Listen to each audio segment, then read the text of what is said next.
Բալկաններ են կոչում։ 25-ից 30 հատ այս գետի ափերում են։ Այս վերջերս նկատել եմ, որ գետի մեջ ձկնկուլ է ու իմանում եմ, որ անունը ձկնկուլ է։ Ամենաշատը տեսել եմ մի հատ։ Ուզում եմ երազանալ, որ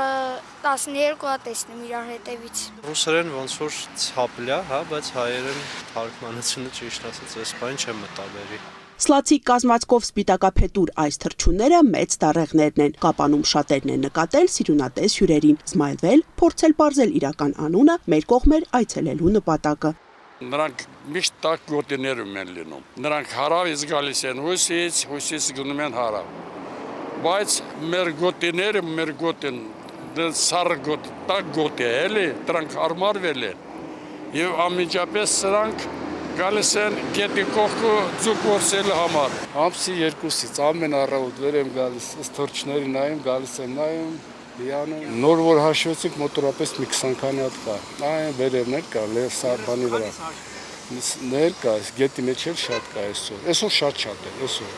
Շատ սիրուն է այս ներքեմ որնում են բադերի հետ։ Երեք օրինակ տեսանք բադերի հետ միասին շատ սիրուն է, ահագին գեղեցիկ էր բադերի հետ։ Վերջին տարիներին Սյունիքի մարզում եւ հատկապես Կապանի շրջաններում նրանց հայտնվելը պատահական չէ։ Բարենպաստ կլիման, գետում առկա սննդային պաշարն այն ամենն է, ինչ հարկավոր է չվող տեսակի այս թռչուններին։ Ձկնկուլ, արագիլ, կռունկ, ինչ թռչունի հետ ասես, որ չեն շփոթել կապանցիները տառեղին։ Սպիտակ մեծ տառեղն է, ջրաճահճային խոշոր թռչուն է համարվում։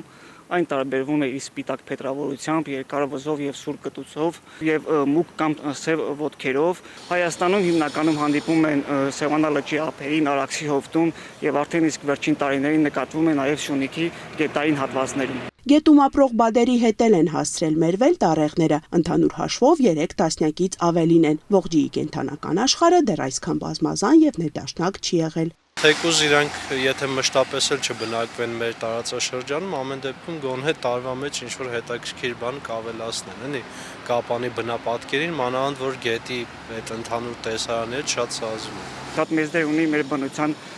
մեջ, քանի որ այն համարվում է ջրային օրգանիզմների կարևոր ցուցիչներից մեկը եւ նրա պահպանությունը շատ կարևոր է մեր բնության համար։ Կապանի բնապատկերը փոխած եւ շատերին հիացրած տառեղները դեռ մի քանի ամիս կհյուրընկալվեն մեր քաղաքում, սակայն չեն բնադրվի։ Գառնանկեսին սերունդներ տալու համար հետ կչվեն եւ գուցե աշնանն ավելի մեծ ընտանիքով կվերադառնան։ Անիկ Գրիգորյան, Ալեն Ծատրյան, Սյունիք լուրեր։